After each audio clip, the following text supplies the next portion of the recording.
Hey YouTube, I'm going to attempt to replace my power steering pump on my 89 Mercruiser. This is a 4.3, it's a Chevy engine. It's the same engine that was used in the S10s and C10 pickups from 87 through 93, give or take.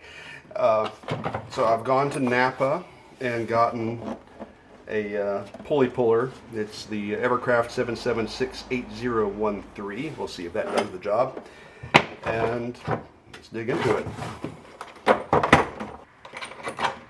So I believe out of the kit, these are the things we're going to need.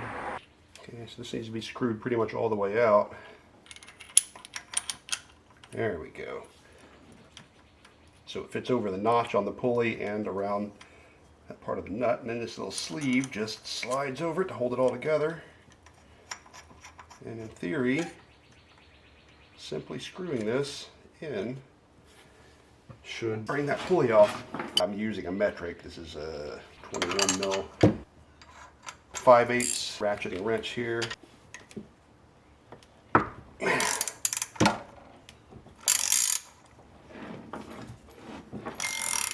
Not easy, but it's going.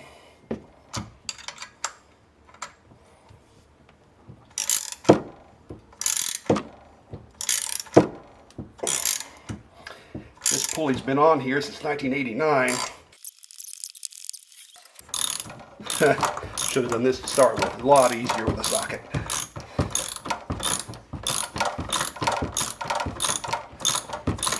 don't know if you can see or not, but that pulley is definitely coming off.